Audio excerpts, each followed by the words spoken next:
So here, what exactly the dual-use aerospace technology is, uh, it is going to hinder the national security risks. The dual use has always been a feature of aerospace innovation, but the central challenge we face is how societies govern, regulate, and secure these aerospace technologies. In aerospace, technological acceleration is exponential and it's moving in a very fast pace. Many advanced technologies are inherently dual use. When I talk about inherently dual use aerospace technologies, it is used for both civilian and military applications. The technologies are enhancing the safety or instability depending on regulatory frameworks, technology oversight, accountability issues, institutional competence, and more so as on a political will also. So, as technologies evolves faster than governance structures, and that gap creates a national security risk. So, for governance of the dual-use technologies, how we are going to, how we are going to make the regulation streamlined. Societies need to streamline export controls and develop stringent norms and strengthen verification regimes and invest in defense countermeasures. So this is all about the topic which I'm going to address for today. Right.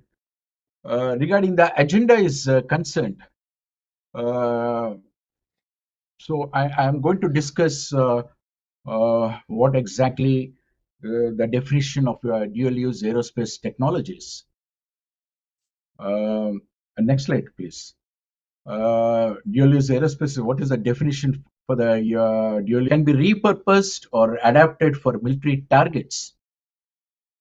In USA, the items like any commercial items or military and proliferation applications come under Export Administration Regulations, that is EAR. It is administered by the Bureau of Industry and Standards. So the other complementary export control regimes is International Traffic in Arms Regulation, that is ITAR. It is administered by the Department of Commerce. Similarly, in the European also, European Union, I mean, the export controls for dual use or a controlled technology are governed by EU dual use regulation, that is 2021/821. That's a regulation code. And we already know that in India, it is handled under SCOMAT regime that comes under Directorate of Foreign Trade, right? So next slide, please. Why aerospace is, Your slides are is not a highly showing up. regulated domain. Professor Srinivas, you're still on the first slide, I think. Uh, I'm sorry. I mean,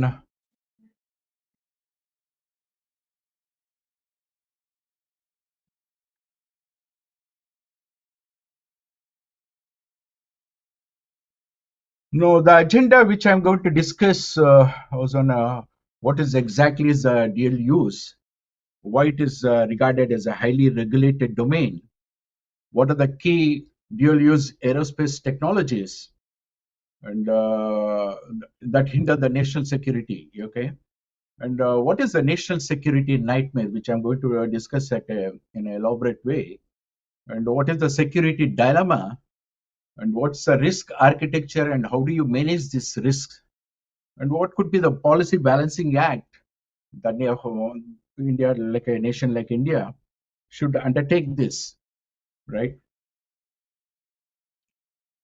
Now, when it comes to the dual-use aerospace technologies, so what is the definition for that? The aerospace technologies is nothing but the technologies which are developed for civilian or commercial purposes, but can be repurposed or adapted for the military targets or the military platforms. In USA, the so-called commercial or military and the proliferation applications, it come under export administration regulations, that is EAR. administered by the Bureau of Industry and Standards. The other complementary export control regime is international traffic in arms regulations, which is administered by the Department of Commerce. In European Union context, the export controls for the dual use or controlled technologies are governed by the dual use. There is a regulation part like 2021 or /821. That's a regulation code over there. So India, we already know that it is handled under SCOMET regime under DGFT, Directorate of Foreign Trade. All right. So here, the dual use, it is used for both the civil and military applications. There is a complete overlap. There is a thin line between the civil and military application usage, and the thin line is getting blurred. Okay. So what is the security risk arise out of that? Now, so why we consider aerospace is a highly regulated domain? And why there is an overlap between the civil innovation and the military power, and why the overlap is unusually high in this aerospace domain? Because all this aerospace domain where the technologies, they sit right at the fault line between the civil innovation and the military power. So the overlap between the civil innovation and the military power is unusually high because aerospace technology is a physics driven and infrastructure centric. So when I talk about aerospace technology is physics driven, what exactly does it mean? Because the flight physics is universal. Namely, we can call aerodynamics or propulsion theoretical concepts or a material science. Therefore, physics does not care about the intent of its usage because the so-called space, air, and missile technologies, they share the same core engineering, right? On other hand, aerospace is an infrastructure centric, where the space infrastructure supports both the commercial services and defense operations. So these dual-use aerospace technologies, it presents a profound paradox for the national security. So why I call it as presents a very profound paradox for the national security? Because the same technologies that power civil aviation, sorry, civil aviation, satellite communication, and commercial space exploration, they also possess the potential to reshape the character of the conflicts. Now, today, the commercial innovation is advancing aerospace capabilities at an unprecedented scale and pace. So, technologies once restricted to military laboratories are now widely accessible.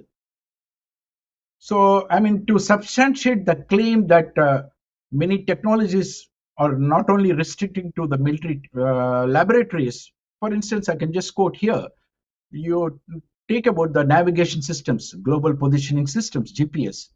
It is originally developed for military navigation, but over a period of time, it became indispensable to global civilian infrastructure. So this transformation indicates that there is the boundary between a civil and military aerospace is increasingly getting blurred, right? So that is the reason why I call this as aerospace is a highly regulated domain at present. During it has become much worse today than before. During the Cold War, aerospace is a state-controlled entity, and the technology diffusion across the borders was very much slower. But when you take it present situation, there are a lot of startups as they came and it is entering into the market. They're building the strategic technologies, and we already know that artificial intelligence is also widely accessible. Even the commercial launch has become a routine, and the supply chains has become a global. So therefore, the barrier to enter this aerospace domain has fallen dramatically. So why I call it has fallen dramatically because of the technologies. So because of the technologies, a lot of startups has come up into the markets, and they are using it in in a different trajectories. So So what are these key dual-use aerospace technologies that is bothering the national securities? So I've taken the few case studies over here. For instance, take about launch vehicles and the propulsion technologies. So it can be used in the civilian purposes. So like satellite launches, space exploration, commercial space flights. The same technologies is adapted for military platforms. Like for example, the same technology is used for the ballistic missiles. So here the security concern is arising from this dual use, which leads to the missile proliferation, and the technology transfer is disguised as a space cooperation. It has become a cover up now, right? So when it comes to the satellites also, the primary use of satellites are in the civilian applications. For example, in weather forecasting or communications and earth observation, these kind of things. But the military usage includes intelligence, surveillance, and reconnaissance. So that is intelligence data gathering. So here the security concerns are arising from this dual usage. So the dual use imagery, it enables precision strikes. Even the commercial satellites are feeding military operations, which we can see in the recent conflicts also, right? So we even when you come to the remote sensing or and high resolution imagery, as I said, we can find in civilian applications like in urban planning or disaster response. But the same technology is being used in the military operations for monitoring troop movements, identifying missile silos, and naval deployments. So, due to this dual usage, the security risk is arising with the erosion of the strategic secrecy. No, there is no longer there is a strategic advantages, because even the non-state actors are gaining access to the intelligence grade data, right?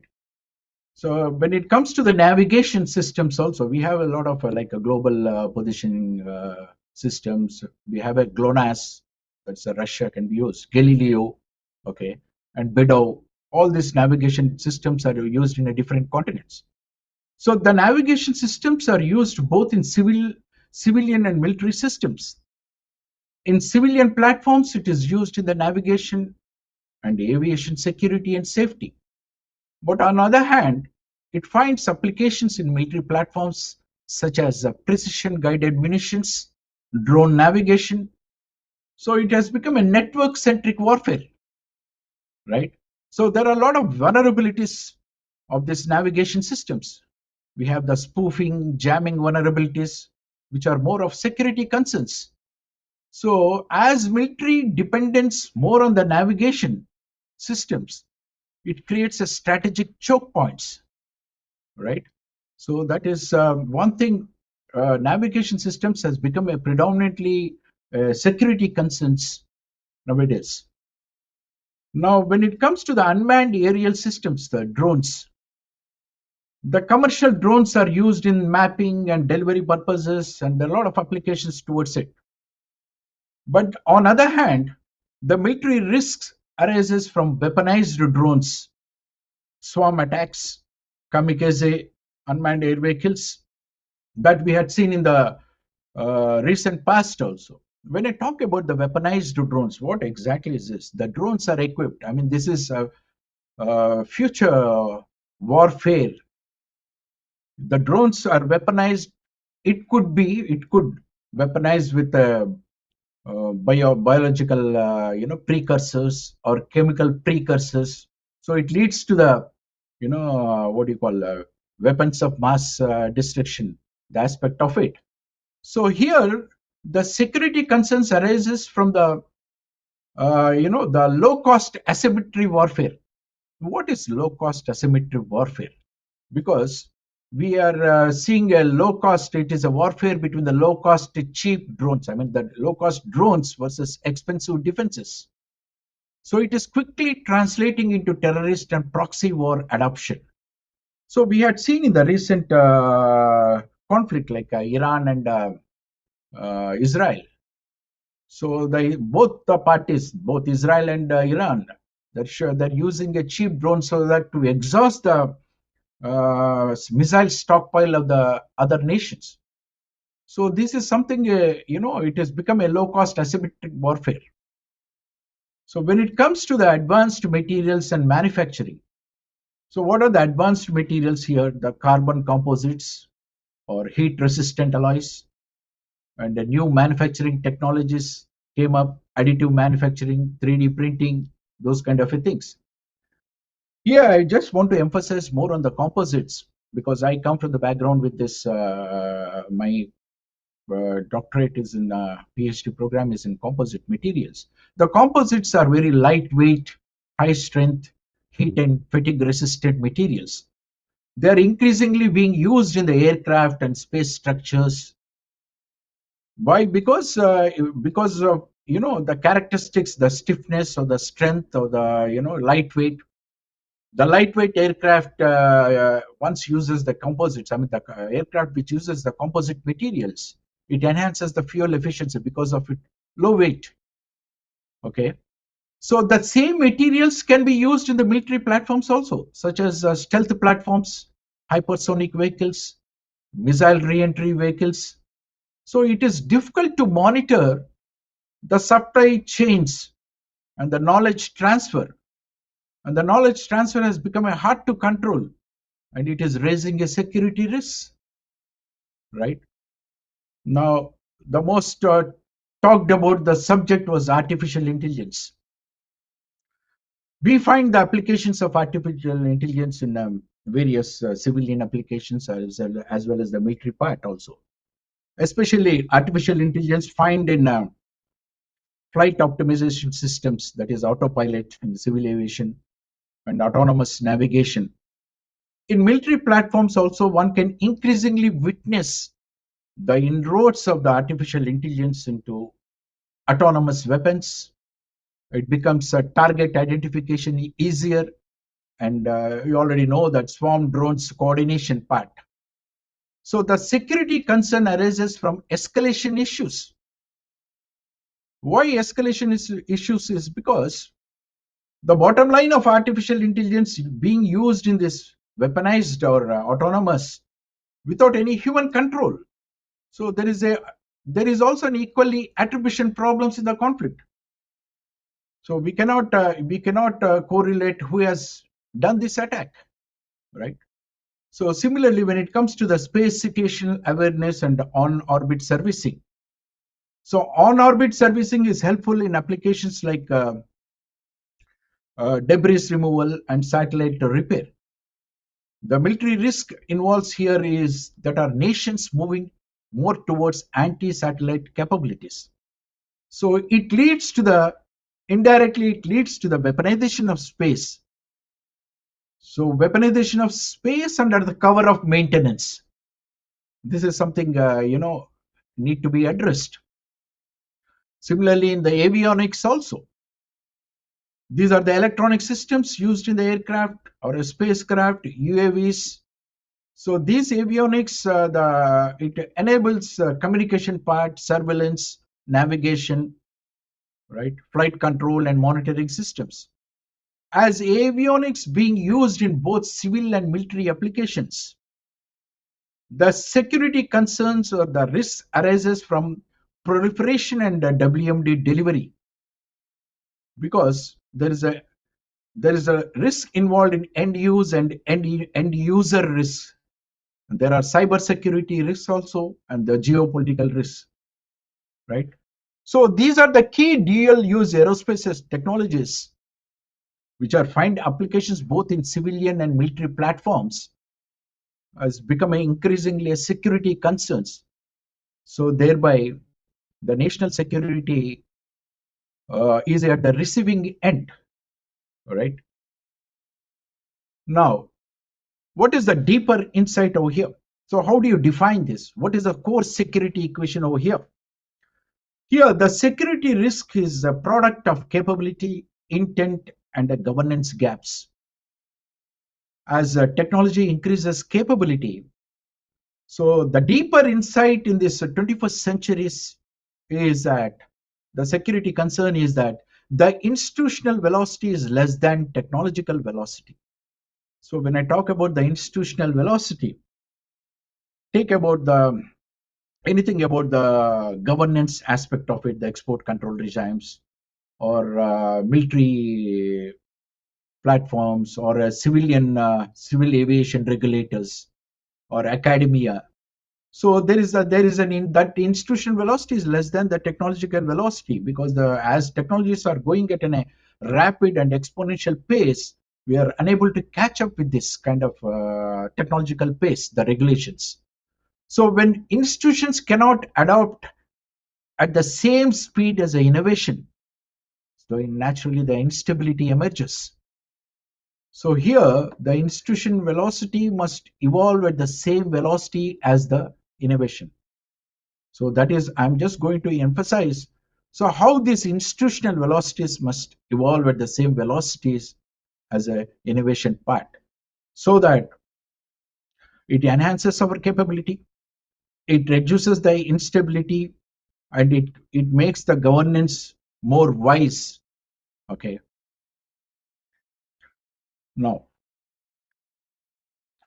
so what are the national security nightmare? What are the factors? It leads to the national security issues. We have a arms control lag, proliferation without intent. That is, I'll discuss more about the deemed exports over here. Why the accountability is getting blurred. What is the strategic instability? What are the reasons for the strategic instability? And what is security dilemma? What is the security dilemma? This is a geopolitical dimension is involved in this, right? So, as the technologies itself is inherently dual use in nature, it cannot be clearly separated into civilian or military categories. I already stated that. So, as technology diffuses quickly across the borders, so empowering both the state and non-state actors becoming difficult. The whole process undermines traditional arms controls models, thereby creating escalation ambiguity, thereby threatening the national security. All your commercial satellites, aviation networks, and space assets are increasingly becoming target ecosystem. In Iran-Israel conflict, which is presently going on, the civilian assets are being used for the military objectives. That is, gray zone warfare is on the rise, right? So it is on a predominant scale. Now, here I'm just going to discuss more on the arms control lag and the proliferation without intent. So let us go with the next slide as arms control lag. What is arms control lag over here? Because we have seen all the treaties, the so-called treaties, take for instance NPT or Wassenaar Arrangement or MTCR, Missile Technology Control Regimes. All these treaties, they focus on weapons. They are not enabling technologies. That is the pathetic. And more so, the civil programs became the backdoors to the military capability. As I said, technology moves fast, so regulation must move wisely. In aerospace, as the technology acceleration is exponential, we are witnessing for the last decade how changes and innovations occurring rapidly, especially in hypersonic glide vehicles or reusable launch systems or satellite mega constellations like a Starlink, AI-enabled autonomous drones, or advanced composite materials or hybrid propulsion systems. Here, what I'm trying to say is technologies does not wait for the regulatory consensus. The markets, startups, and geopolitical competition are driving technology forward. Aerospace innovation thrives on openness, but national security demands restriction. As I said, the regulation must move wisely and strategically, and not fast. If regulation tries to move fast in a reaction mode, there are other risks will emerge. Take it over regulation or under regulation or a fragmented regulation. Here, I just want to brief something about what is over-regulation. If it is over-regulation, the consequence would be we are stifling innovation. So when you stifles innovation, it weakens national industrial base or a commercial competitiveness, and thereby pushing talent and companies offshore. Here, in over-regulation, there's a debate over control over competitiveness, right? Whereas in under-regulation, it creates export control loopholes where technological leakage or risks occur, more so enabling proliferation. So, under regulation weakens deterrence, thereby facilitating non state actors access to the technologies. The present scenario, the so called export control regimes across the global, they are undergoing this is a fragmented regulation. I can just underline the present regimes of the fragmented regulation because it facilitating the commercial actors adopting jurisdictional gaps to adopt inconsistent standards in developing these technologies. Therefore, to strike a balance, a wise regulation is need of the hour. What is this wise regulation? So this could be adopted by building adaptive frameworks, that is existing regulatory models that show flexibility. I mean, complementing the existing regulatory models that show flexibility in updating with technology cycles, like by harmonizing export controls or by aligning civil aviation oversight with the defense risk assessments or by integrating multi-agency oversight.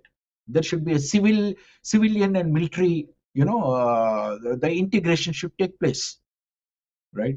So integrating with civil aviation authorities or defense agencies or commercial entities and intelligence is the need of the hour.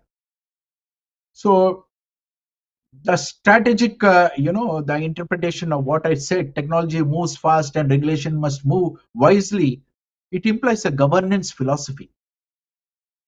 The challenge is not stopping innovation, but preventing destabilizing capability diffusion or technology diffusion across the borders. At the same time, preserving technological leadership, right? So the bottom line is that in any dual use aerospace domains, so the velocity of the innovation must be matched not by regulatory speed, but by regulatory oversight. The whole objective is not to restrain progress, but to shape its strategic trajectory. Right. The, the next slide is proliferation without intent. What is a proliferation without intent? So here I just want to give more emphasis on deemed exports. What are deemed exports? It is a transfer of a controlled aerospace technology or a software or a technical data to a foreign persons within the national boundaries. Now the aerospace organizations, they face this, the complexity of this managing deemed exports. The reason being, there are a lot of multinational workforces in universities, startups, and joint ventures. Here in United States, we have a separate cell, called a research security cell. So they take care of all these deemed exports, right? Moreover, there is an ambiguity in technical data boundaries also.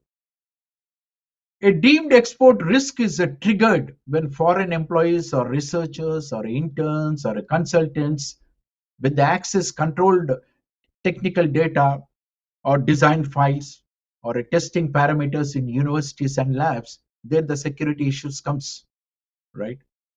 So even in collaborative research and development involves a shared digital platforms and a cloud software.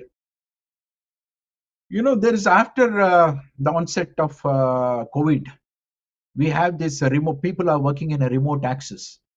So when people are working in a remote access, shared computing environments, it exposes controlled files. So the policy option should be, or the rather recommendations could be that there should be a stringent national guidelines on the deemed export controls for aerospace, especially focusing on digital access and campus labs. So how do you do that, and how do you streamline these national guidelines? There should be a mandatory internal technology control panels for the labs or the universities or research and development centers. Unfortunately, in Indian setting, universities, this aspect of internal technology control panels is somewhat bleak. So, an integrated screening protocol should combine a restricted party screening and nationality assessments and project level risk analysis over here. When I talk about the nationality assessments, the deemed exports, here in USA it's a major concern because we have a lot of Chinese, the nationals working in the universities and the labs. So it has become a national security concerns for the country like USA is concerned. So the deemed exports, so it should require a licenses and a sector-specific licensing support cells that should be in place. Government and industry desks should be created to assist, any startups or academia in navigating this process, right? So in for deemed exports in USA, we have this, EAR. It comes under BAS, Bureau of Industry and Standards. It regulates especially dual-use aerospace technologies for defense aerospace systems, right? So in India, I'm sorry to say this with a very sorry note to say that unlike in Western countries, the workforce and training requirements are very minimal in this regard. There should be a mandatory annual training programs for the scientists, engineers, or compliance teams, right? So similarly, the awareness programs for the people who are working in universities as a faculties. So to prevent these disclosures. So what I'm trying to emphasize over here is there's a lack of awareness, okay, in these deemed exports. Now, when it comes to the what is why accountability is getting blurred, because the accountability is getting blurred. The thin line between the civilian applications as well as military applications is getting blurred. What I said that. Why? Because the lot of commercial actors became indirect participants in war. See, like companies like SpaceX or Blue Origin or Rocket Lab, they're developing launch systems. They're developing the launch systems. At the same time, it enhances military capabilities. What sort of military capability? I mean, the missile capabilities, like any guidance systems or propulsion efficiency, re-entry vehicles, or precision navigations. So this makes it difficult to differentiate peaceful programs from the latent military programs. And even the enforcement of export controls is very minimal. So, and the difficult part is, moreover, it's how to prevent this covert militarization, right? Now here, ethics comes into the picture. So what is ethics? Ethics is the invisible infrastructure of governance, I said. It's particularly relevant in the context of dual-use aerospace technologies because same innovation can serve civilian progress or military escalation. Here, the physical infrastructure means you take about any ATC or runways or launch pads or satellites, and the invisible infrastructure in this context means the norms, the legal frameworks, the professional integrity, the strategic culture of the nations, and the institutional restraint what we are doing. So, as many advanced aerospace technologies are inherently dual use, this is where ethics becomes governance infrastructure. So, therefore, the ethics acts as a stability mechanism in national security. Why? Because technology without ethical architecture, naturally, it leads to escalation. I can give a classical example here. A classical example is hypersonic glide vehicles.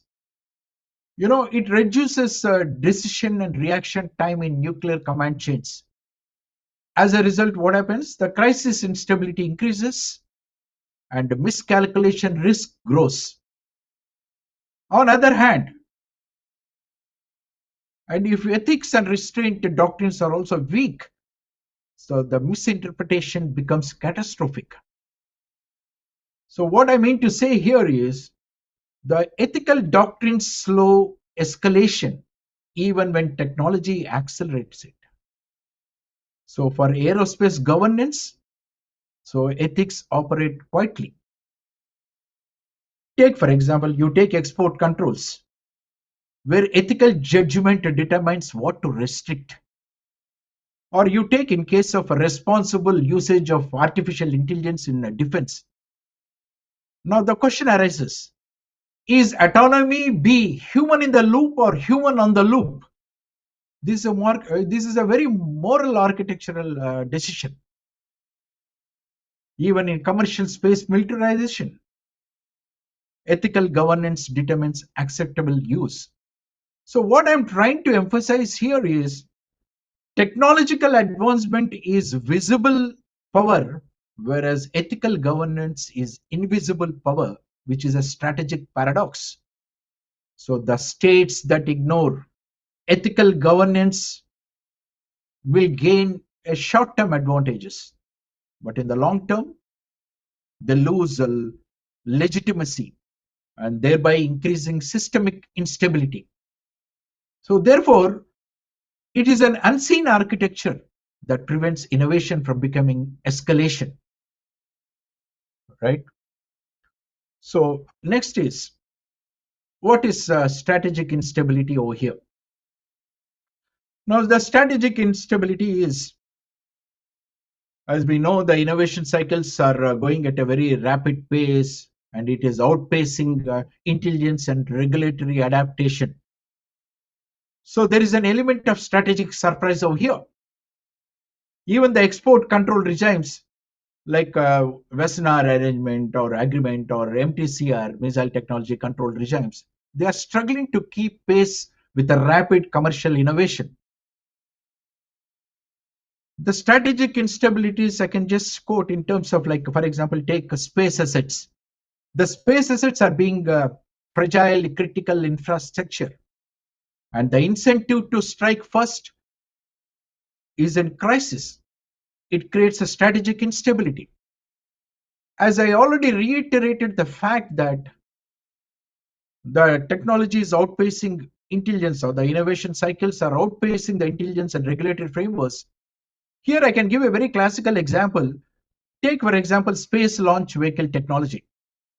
The space launch vehicle technologies, it overlaps heavily with the ballistic missile technology, where satellite launcher can become an ICBM platform with a slight modifications. They can provide re-entry data for weapons.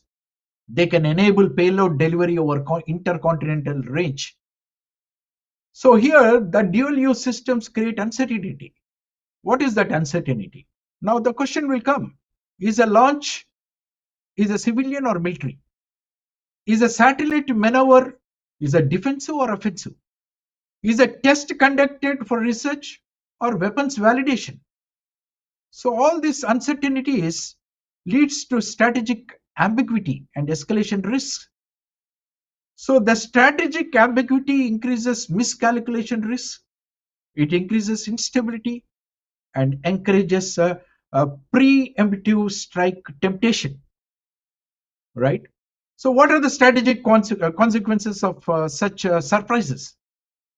The strategic consequences of such surprises could be, it compresses the decision times to act in crisis. It undermines missile defense capability. It blurs civilian and military targeting rules. It enables asymmetric warfare by smaller states or adversaries or the hostile nations. At the same time, it empowers non-state actors via drone technology. You know, so I mean, it's via drone technology. Why I just gave here the drone technology is because it's attacks military bases and civil aviation networks by swarm drones. Right now, the security dilemma. So, what is the security dilemma here? So, actions taken by one state to improve security are perceived as a threats by others and prompting what? Countermeasures and escalation. As air and space systems are inherently in dual use, these dilemmas are becoming especially acute. Once actors' defense capability, it looks offensive to others. For instance, we can take about surveillance. The primary usage of surveillance is going for a positioning or a navigation, whatever you call. But it looks like a targeting. The navigation satellites, what we use for a civilian purpose, like a communication. So the navigation satellites, it enables precision strikes. Missile defense weakens deterrence. So this would result in arms race, mistrust, and instability. Take, for example, I'll just give some few examples over here. For example, in aerospace domain, how the security dilemmas arises. For a case of air air superiority versus threat perception. Modern fighter aircraft, the fifth generation or sixth generation, like F-35 or J-20, with a stealth technology, long-range strike, and sensor fusion. Here, the security dilemma arises where defensive air modernization is seen as a preparation for first strike, which leads to arms race and increased interception incidents and escalation risks. Even in case of a missile defense systems like S-400 or S-500, where once one country installs missile defense and other country fears there's a loss of nuclear deterrence, and as a result, it builds up more missiles. Thereby, it undermines the strategic stability and encourages a new technologies like hypersonics and re-entry vehicles, right? On a similar lines also, drones or ISR platforms are used for a continuous surveillance, border patrolling, but strike capability also. But it undermines what? It undermines strategic stability. This very much evident in the recent past about the US-Iran incidents and India-China surveillance tensions, right? So when it comes to this security dilemma in the space domain, it's very much noteworthy because as space is more sensitive, because why you say space is more sensitive? Because there are no clear borders and we are high dependency rate on space and it has become a fragile infrastructure. When it comes to the dual use satellites, the civilian usage would be GPS or weather forecasting or earth observation, but it serves the military purposes also, namely precision weapons, mission planning, targeting. So by attacking civilian satellites, it may cripple military systems also. And this blurs war and peace boundaries. The anti-satellite weapons that could be used by kinetic warfare, by using like a missile hit or a laser and cyber attacks. So the security dilemma is over here. By testing anti-satellite shows credibility on one hand, on other hand creates a debris and triggers counter development. So the result is what? The result is space weaponization and space debris threat. So here, I just want to make a small difference. People talk about the militarization and weaponization. Militarization involves military use of space. I'm talking about in the space domain context. Militarization involves military use of space, whereas weaponization involves weapons against space. But what happens now? Most states claim we are only militarizing and not weaponizing. So the bottom line is technologies overlap, which leads to mistrust and interpretation, misinterpretation. So the key drivers of this security dilemmas, I mean, the reasons being because there is no, dual use of basic thing is the dual use of technologies, and there's no strong enforcement. There is an attribution problems, dependency asymmetry. What is dependency asymmetry? Because some states like USA, China, or India, EU, they are highly dependent on space, and others are very less dependent. Therefore, high dependence states feel more vulnerable. So it leads to what? Strategic competition. As a result, the space has become a new high ground for these dependent countries. So this strategic competition has led to a militarization of space, right? So the consequences are arms racing, crisis instability, okay, debris cascade, right? So what is this debris cascade is? It describes a chain reaction where is more debris is accumulated in the space, it becomes unusable for the satellites, right? So space has become a theater of war. So cyber or space attacks, though they are the lower threshold for the conflict, it might precede kinetic war. So I don't want to go much into this the security dilemmas of when it comes to the Indian context. In Indian context, also we use Rafale, Tejas, or missile defense systems S-400.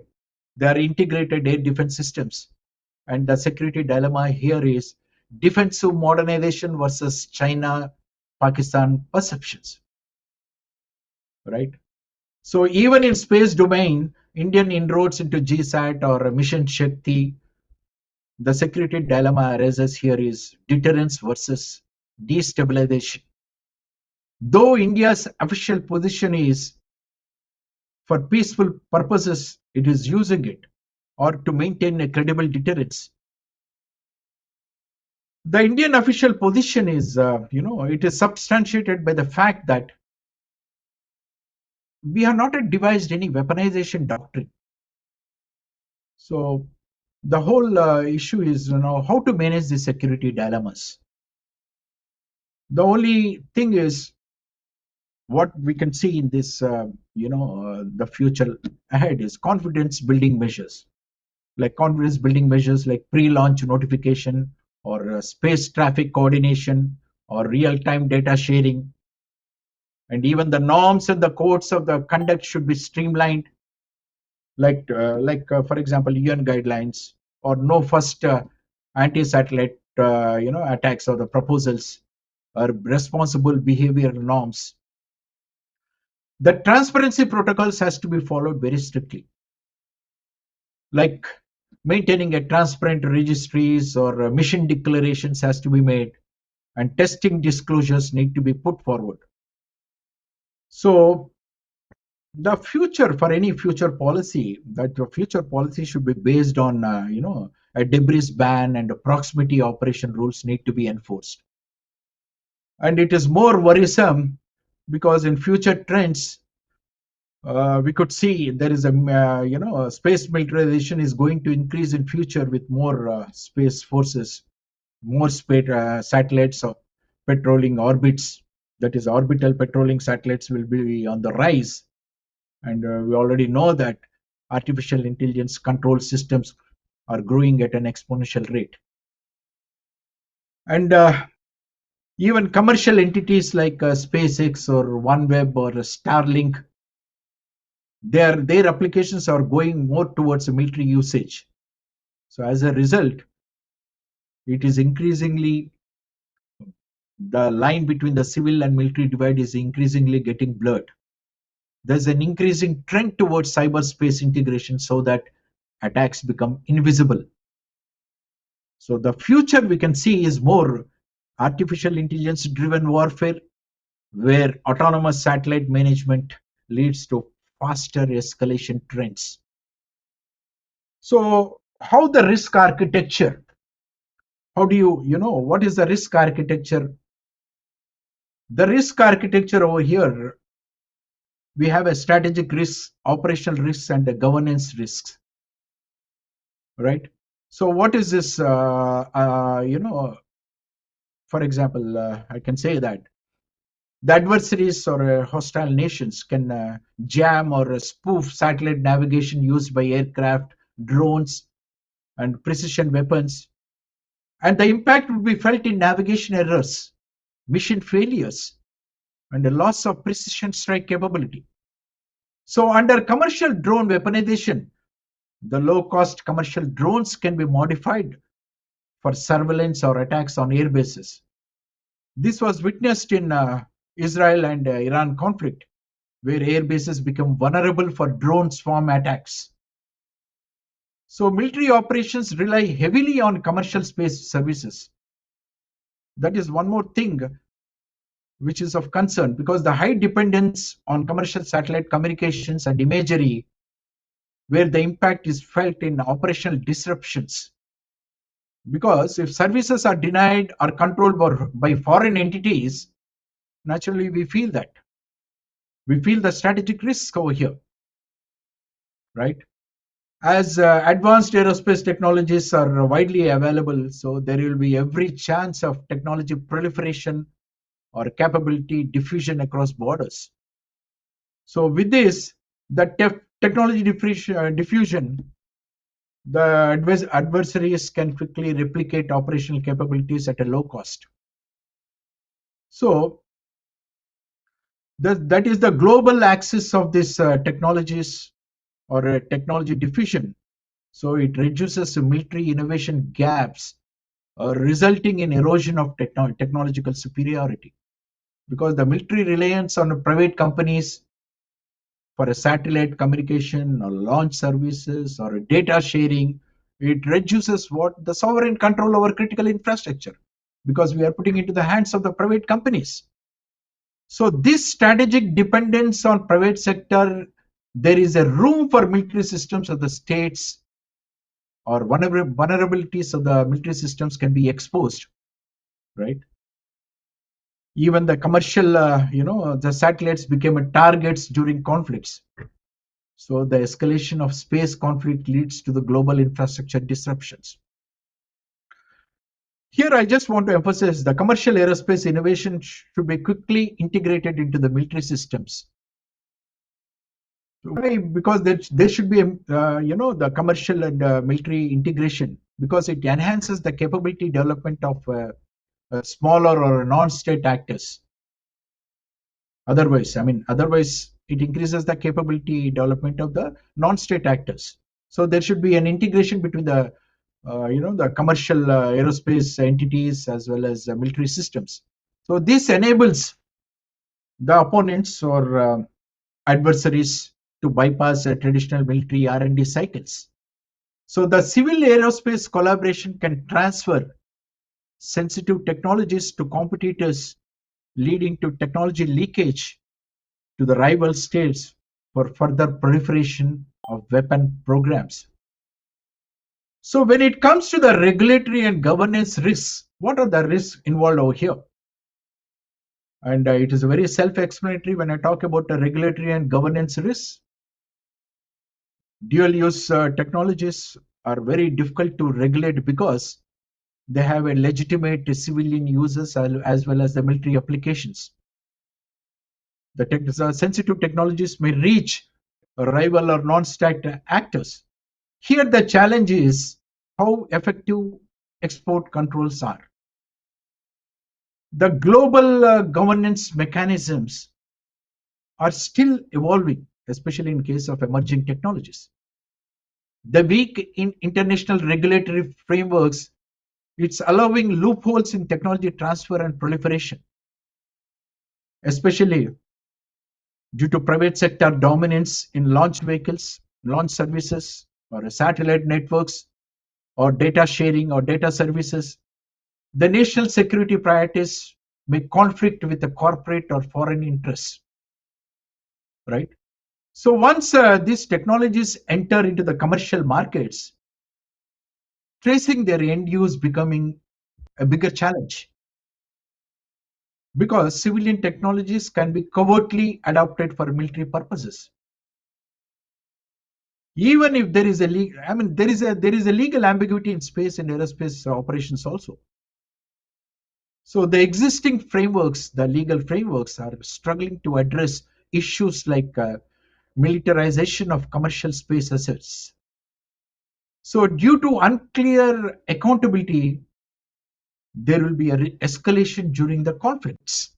So how do you are going to manage this risk, either strategic risk or operational risk or a governance risk? What is the risk management? The risk management, it is a combination of resilience, control, and technological advantage over here. So, what is the operational risk management? How do you manage this operational risk? The operational risk can be managed by building, the redundant navigation systems or a counter drone defense systems, US defense systems, or securing satellite communication systems, or by strengthening cyber security, or by enhancing operational resilience and training. Here, operational resilience and training we lack very much into this. That is the whole problem arises over here in this operational risk. In case of a navigation systems, the operational risk can be managed by building redundant navigation systems to mitigate a jamming or a spoofing. Like jamming is nothing but it's disrupting enemy communications using high intensity radio signals, so that can drown satellite signals. Even the spoofing became an operational challenge for the airliners, where false signals are sent to aircraft. Especially in this year, the conflict zones in the Middle East and Eastern Europe, the aircrafts have reported that their maps are drifting miles away from their actual path.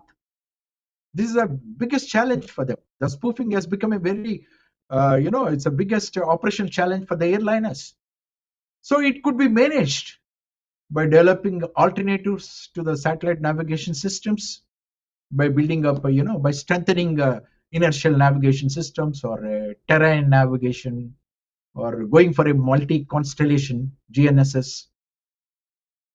Even in case of drones, what are the deployment of technologies we are going to adapt to neutralize weaponized commercial drones? As per, there are the technologies currently available. You take as a radar detection, or using electronic warfare, or making a airbase security in a layered approach. So in electronic warfare also, we are using the electromagnetic spectrum that is used to detect, or to attack or defend these drones. So in order to reduce the dependence on the commercial services by private entities, one has to go for a protected military satellite communication and backup as space assets. So there should be a backup, right? Even for cyber security, strengthening aerospace networks need to be hardened. So how aerospace networks need to be hardened is going for a secure architecture. What is a secure architecture? The secure architecture is like, the civil innovations can be integrated into the military platforms without redesigning the entire system. Professor, you need to wind up next 3-4 minutes. Otherwise, we won't have time for Q&A. All right, We just give need me. to finish by the next half an hour. So, thank you. Oh, sure, yeah. So for cyber security, the strengthening aerospace networks need to be, hardened with a secured architecture or encryption, or so the operational resilience has to be undertaken through the training and awareness programs, so that the personnel has to function in a degraded environments effectively. So this is the thing. And how the policy balancing act, the policy balancing act is, we need to strengthen the national security regulations, right? to make a transformation from weapon-centric control to the ecosystem-centric control. And also, the strategic export controls modernization has to be keep pace with the rapid commercial innovations, right? And there should be an institutional preparedness programs that I already stated, that the operational, the training programs, those kind of institutional preparedness, and there should be a civil and military synergy has to take place, right? So here, what is the strategic foresight? We need to address over here. The policy should include, scenario modeling of future threats. It need to be devised. For instance, space weaponization or autonomous swarm drones threats. So, how do commercial drone technologies change the threat landscapes for air bases and military installations? And what are the counter strategies should Air Force adopt against these low-cost drone swarms? And there should be a civil and military synergies. So, as modern aerospace innovation emerges from a commercial ecosystems, so the universities and private entities, so there should be an effective national security strategies that should include and build mechanisms so that the military can benefit from civil innovation while safeguarding operational security, right?